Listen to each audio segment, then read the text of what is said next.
What's up, YouTube? Deadpool 2323 here. Doing a quick video on a subject that I've been kind of talking about with a few different guys. And I was talking with Reaper Tate 728. By the way, if you don't watch Reaper Tate, you're wrong. Yeah, I think his videos are phenomenal. Very informational. He's got a great setup. He's got a lot of great books. Been getting to know him. Really, really good guy. But we kind of came up on the subject of iconic covers. And I think the variant industry is killing the iconic covers because now there's a lot of great artists, and I'm not downing on variants, but let me go through a few covers that I think are iconic in my collection. And I have more, but I'm only going to go through a few. And I'm going to, just my thoughts on what makes a cover iconic. And where the value in it is. First and foremost, the value to any book is the content.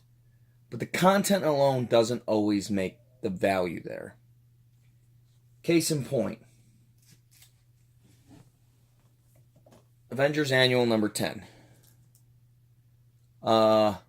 First appearance of Rogue. This should be a major book in the Marvel universe, in Marvel Comics and comic book collecting.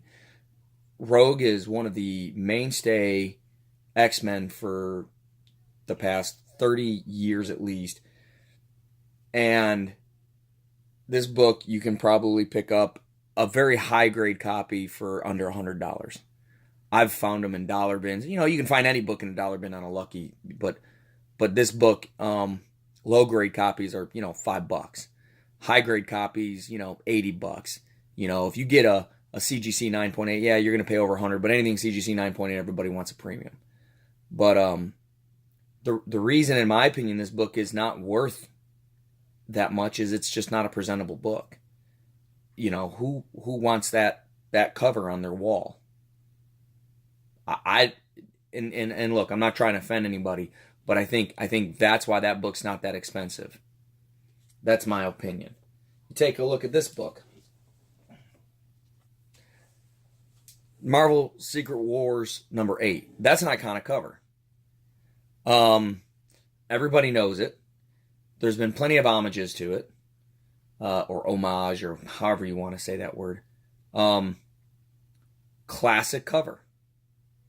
I don't think anybody can disagree with that. But are you going to tell me in the Marvel world that this book is more important than this book? Now, you have Amazing Spider-Man 252. You have Spectacular Spider-Man 90. You have Marvel Team Up number 141. All of those share the first appearance of the black suit. Okay? Amazing Spider-Man 252. This is the origin that came out months later of the black suit. And an origin story of the black suit is worth more than the first appearance of Rogue. Now, part of that is because the popularity of the character, right? So we all know Venom's hugely popular, and we all know that Spider-Man's probably the most popular character in the Marvel universe.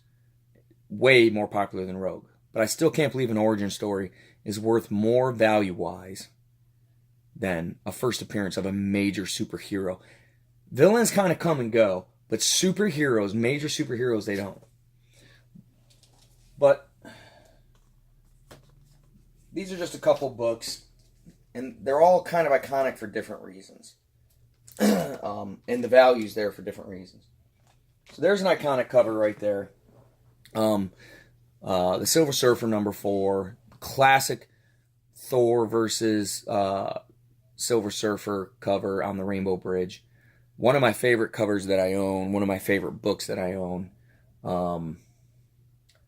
Probably someday going to get that CGC. It won't grade high, 6 to 7.5 at best. I'm thinking in the 6s.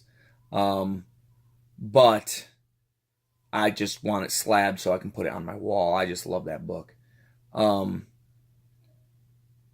part of the reason it's so expensive, not just the cover. There's no first appearance. There's no key to it. But from what I understand, it was a very low print run. Not necessarily a low print run, but half the books in the print run were destroyed. And that's what I was told by my LCS owner. I did not buy this from my LCS owner, but after I bought it, that's what he told me. So there's nothing key about the book other than it's rare and a great cover, right? Another iconic cover, or another book that is not an iconic cover, Amazing Spider-Man 238. Now that's a great cover, but I wouldn't call that an iconic cover. There's been some homages to it. It's a great first appearance. It's an expensive book, but it's not something anyone ever says, oh man, that's one of the best covers ever, not in my opinion. However, Incredible Hulk, King Size Special number 1, this is the classic Steranko cover. Now, in my opinion, this is one of the most iconic covers of all time. There's been all kinds of homages done. Hell, I commissioned a guy to to do one myself, I don't think I've ever put those books side by side in a video. Man, I'm wrong for that. That's fantastic. Absolutely love that cover. And I love that artwork I had done. But anyways, so there's kind of a couple things that I think that test whether a cover is iconic.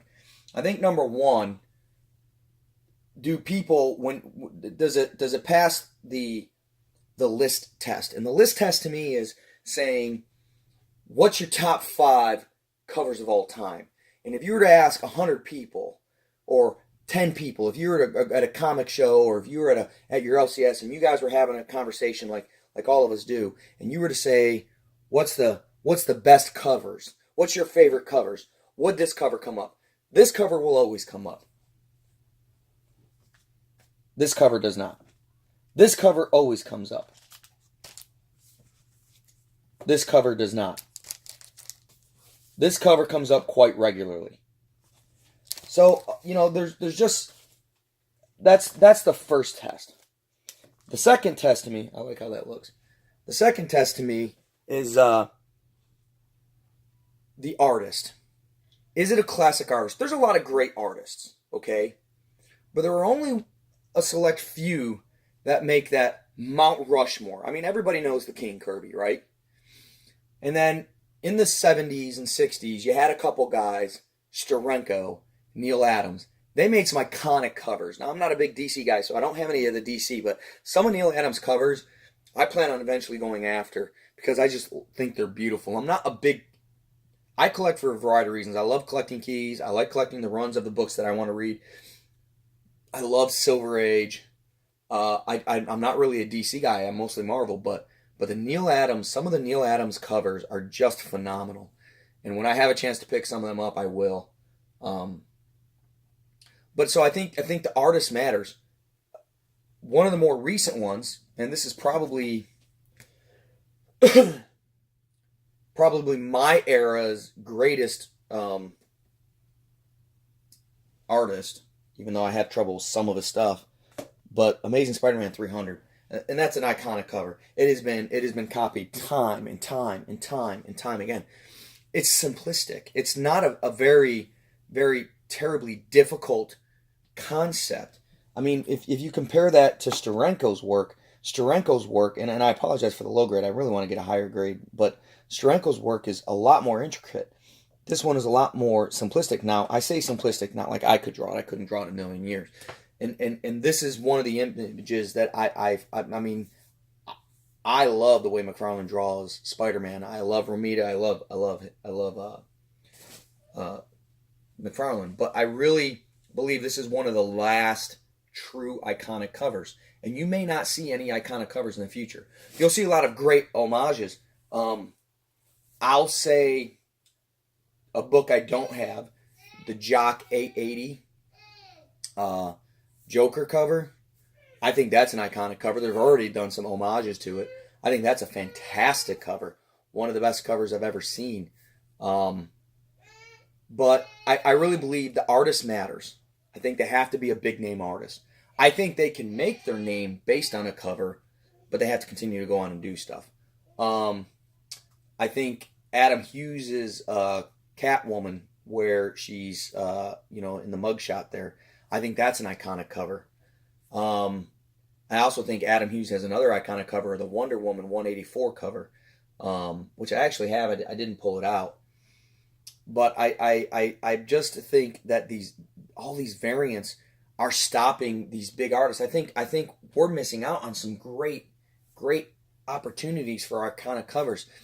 J. Scott Campbell is one of the best artists out there right now. Adam Hughes is one of the best artists out there, and Adam Hughes doesn't.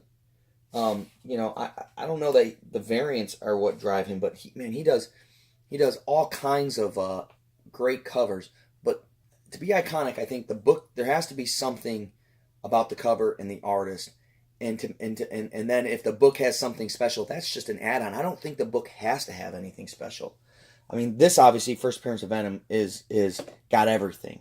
I think it's one of the most undervalued comics out there. It's an iconic cover done by one of the best artists of the day, with the first appearance of one of the most major villains in anti-heroes in comic book history. But let me ask you a question.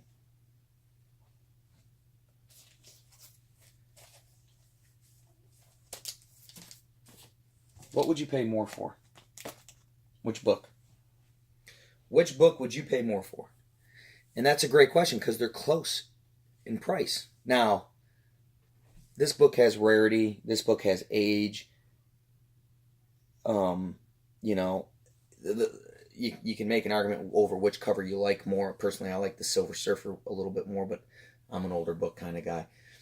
But I don't see as many covers coming out. I see a lot of great covers coming out. I mean, what Art Germ is doing right now is fantastic, and has made me even think about starting to pick up some of the DC stuff.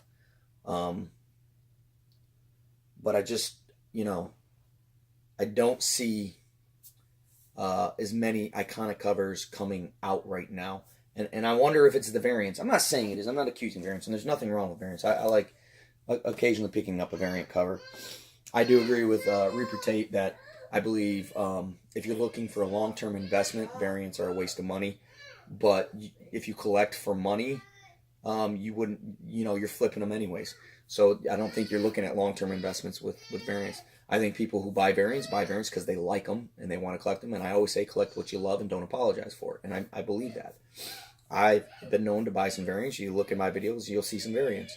I don't believe that I wasted money, but I don't believe that I made a long-term investment with it. I believed I wanted that book. I had to have that book, and I bought that book. and that's kind of what the collecting is about. But I'd love to know your opinions. I'd also like to know if there's a cover you believe is iconic in the industry that doesn't get its respect that it should. So that's all I got. Just a little rant video on covers. Till next time, guys. Collect what you love, don't apologize for it, and happy hunting.